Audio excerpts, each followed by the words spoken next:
in this question, we have to simplify. Now, there are multiple ways that you can do these questions. That is the only problem here, is that I don't want you to only look at my way and say, oh, okay, so that's how you have to do it. No, like your teacher might do it one way. There's multiple ways, but as long as you don't break any of the rules, then it works out at the end. So I don't use the same method every single time.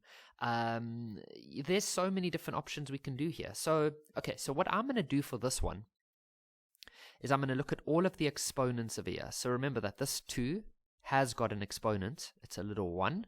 And this 3 also has an exponent. It's a little 1. And this y has also got an exponent. It's a 1. So what does the exponent rule tell me if I have a3 with a 2 over there? What do I do with these two numbers? Do I plus them? Do I minus them, times them, or divide them? Well done if you remember that you multiply them. You times them together to become a 6. Kevin, I thought we plus. No, we only plus when we are doing it like this. Then we plus. Okay? So, what I'm going to do now is I'm going to multiply all of these exponents. I'm going to start with those two, okay? But what I want you to notice is that when I showed you this one, I did not change this a. I didn't change it when I wrote the answer. That means I'm not going to change this 2, okay? So it's going to stay 2, okay? And so what is the exponents? 1 times minus 2 is minus 2. For the next one, we're going to multiply this exponent with that part over there. And so that'll become x to the power of minus 1 multiplied by minus 2 becomes a positive 2. Now we're going to do this one times that one. So it becomes y to the minus 2. And now we also do it at the bottom. Why do we also do it at the bottom? Well, this minus 2, it's not only for the top, it's also for the bottom. How do I know that? Because this bracket shows me that. It shows me that this minus 2 is for the top and the bottom. If the bracket was only at the top, then it would look like this. Then your question would look different. See? That's that's a minus 2. Then it would be a different story. So I'm going to carry on. I'm going to take this one now and multiply it there.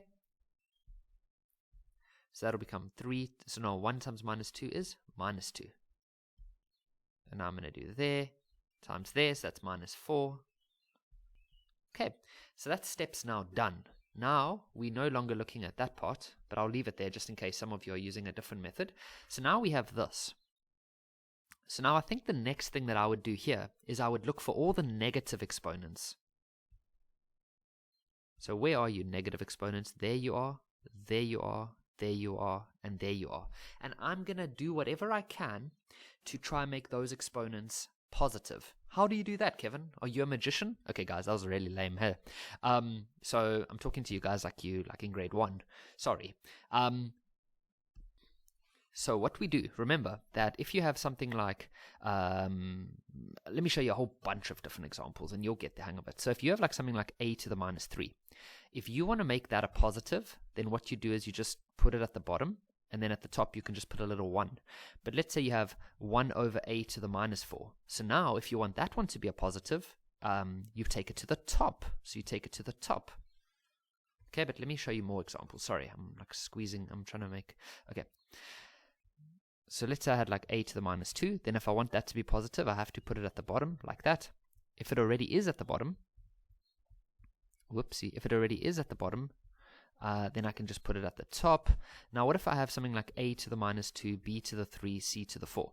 Now only this one is negative. So what I do now is I leave the b3 and the c4, and then I put the a2 at the bottom. Some of you are like, Kevin, where's the 1?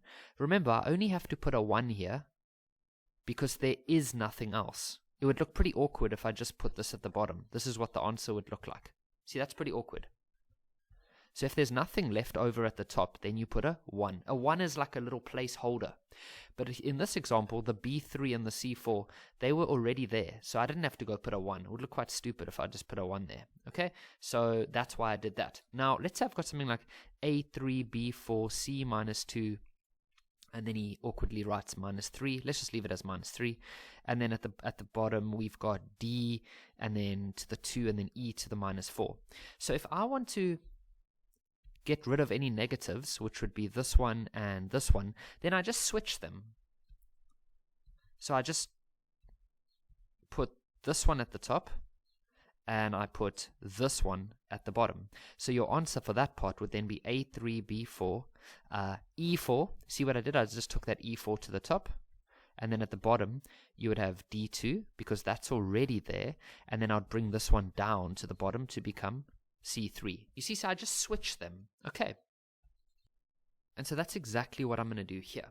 So anything that's negative is going to end up going to the opposite place. That's it, to the opposite place. So if it was at the bottom, it goes to the top. And if it was at the top, it goes to the bottom. So that means this one is going to go down to the bottom. This one is going to go down to the bottom. This one is going to go up to the top. And this one is going to go up to the top. Okay, so at the top, we're then going to have 3 to the 2, y4. See what I've done there? I've taken this one, and I've taken them to the top. And then this x2 is already at the top, so I must keep it there. Then at the bottom, we are going to have 2 to the power of 2. See how I took that one down to the bottom? And then this one is also going to go down to the bottom, so that will become y to the 2. See that? Now I don't have any more negatives. The x2 was the only thing that was positive, so I just left that one as it was. But all the others had to switch places. Now, okay, now we can just sort of like say 9 for that, because 3 to the power of 2 is 9. Let's just write it as y4 x2, and then at the bottom here we have 2 to the 2, which is 4. Now what we need to do is we just need to look at these two. They both have a y, so we just need to use some exponent rules over there. So remember your exponent rules. If you have a3, or no, let's go to some better numbers. Let's go a7 over a5. The exponent rule tells us that you keep it a, and then you minus these two exponents, so it becomes a 2. Okay, so the same way we're going to do it for this one. So it's going to stay 9, and then we're going to say the 4 minus the 2, so that becomes a y to the power of 2. Okay, and then the x2 and the 4 is all the same. And so there we go. Now, if you are a student who put the x and the y in opposite places, like maybe you said 9x2, y2 over 4, that's also fine. That's perfect. There we go.